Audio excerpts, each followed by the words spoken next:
Welcome to the commerce point students. आज हम chapter number first revise करेंगे, fundamental of accountancy. Right, आपकी partnership का चैप्टर नंबर 1, उसके मेन पॉइंट्स आज हम रिवाइज करने लगे हैं। इस वीडियो में थोड़ा सा आपको पहले बताऊंगी। When two or more than two person start business, two or more than two persons start business to earn profit, it's called partnership. right? Partnership में पार्टनर्स अपने साथ एक एग्रीमेंट बनाते हैं जिसमें सारी पार्टनरशिप की टर्म्स और कंडीशन लिखते हैं। इस एग्रीमेंट को पार्टनरशिप डीड भी कहते हैं। इस पार्टनरशिप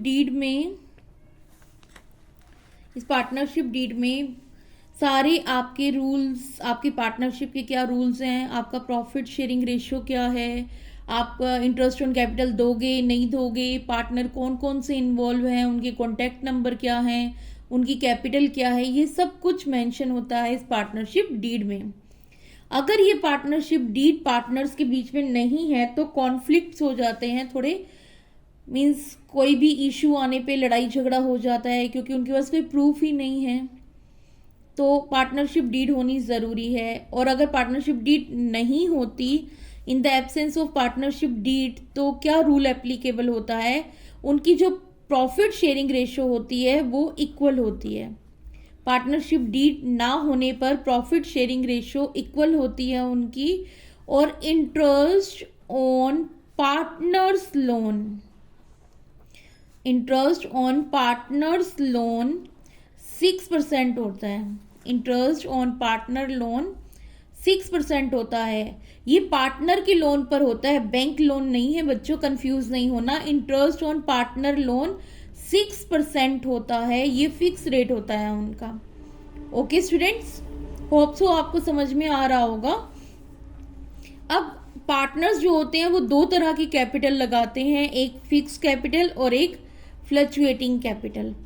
फिक्स कैपिटल या फ्लक्चुएटिंग कैपिटल दोनों ही केसेस में हम सबसे पहले P&L एप्रोप्रिएशन अकाउंट बनाते हैं। P&L एप्रोप्रिएशन अकाउंट बनाते हैं हम।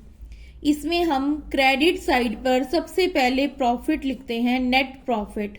सबसे पहले नेट प्रॉफिट लिखते हैं। आपको ये नेट प्रॉफिट लिखने से पहले ध्यान देना है कि क्वेश्चन में आपका rent to a partner, interest on partner loan और मैनेजर कमीशन ये ना हो। अगर ये क्वेश्चन में दिए हुए हैं तो आपको इस नेट प्रॉफिट में से सबसे पहले इसको लेस करना है, देन नेट प्रॉफिट यहां लिखना है, क्योंकि ये जो है ये P&L की आइटम है। या तो आप P&L अकाउंट छोटा सा ऊपर बना लीजिए, नहीं तो नेट प्रॉफिट में से आप यहाँ पे जैसे नेट प्रॉफिट लिखा हमने, देन यहाँ नेट प्रॉफिट लिख दिया मैंने, देन माइनस इनमें से जो भी आपके क्वेश्चन में है, रेंट है तो रेंट माइनस कर दीजिए, इंटरेस्ट ऑन पार्टनर लोन है तो वो माइनस कर दीजिए, और अगर मैनेजर की कमीशन देनी रहती है तो वो माइनस कर दीजिए। माइनस करके यहाँ पे नेट प्रॉफिट आपको लिखना है। ठीक है स्टूडेंट्स, उसके बाद इधर IOD आता है। IOD interest on drawing, partner की ड्रॉइंग पे जो इंटरेस्ट लिया जाता है वो यहाँ पर लिखना है। देन इधर क्या लिखते हैं, IOC मतलब इंटरेस्ट ऑन कैपिटल, A का, B का, जितने भी पार्टनर्स हैं उनका अलग अलग लिख के टोटल करके आपको बाहर लिखना है। सैलरी, सॉरी यहाँ पे 2 भी लिखना है, टू सैलरी लिखनी है अगर किसी पार्टनर को दे रहे हैं। 2 कमीशन, अगर किसी पार्टनर को कमीशन दे रहे हैं वो भी यहाँ पर मेंशन होगा। और उसके बाद लास्ट में आ जाएगा 2 प्रॉफिट। ये प्रॉफिट कहाँ से आया, क्रेडिट साइड को हम प्लस करके डेबिट साइड को प्लस करके आपस में माइनस कर देंगे। डेबिट साइड कम होती है तो प्रॉफिट आता है, अगर क्रेडिट साइड कम होती है हमारी तो लॉस आता है।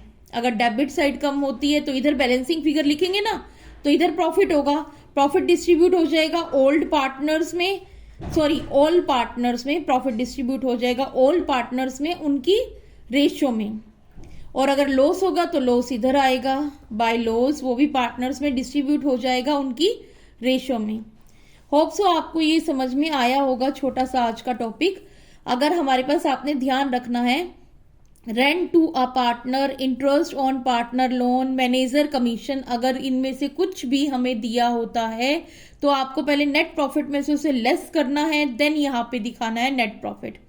और दूसरी बात एक चीज और बता दूं बच्चों आपको, मैनेजर कमीशन हमारे को 2 टाइप से निकालनी होती है। फॉर एग्जाम्पल मान लो सबसे पहले आपका जो प्रॉफिट दिया हुआ है, मान लो वो 20,000 दिया हुआ है और आपको मैनेजर कमीशन के साथ बिफोर वर्ड लिखा हुआ है, before word, manager commission before word लिखा हुआ है इस मैनेजर कमीशन वाली लाइन के साथ।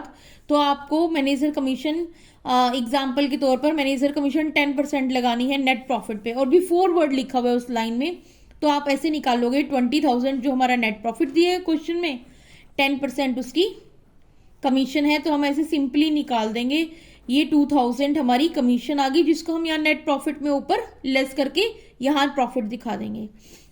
अगर बिफोर की जगह उस लाइन में जहां मैनेजर कमीशन लिखा हुआ है उस लाइन में आफ्टर वर्ड लिखा हुआ है, ये सेम आपका प्रॉफिट है, एग्जाम्पल के तौर पे सेम प्रॉफिट है, सेम परसेंटेज है, बट आफ्टर वर्ड लिखा है, तो इसको कैसे निकालेंगे?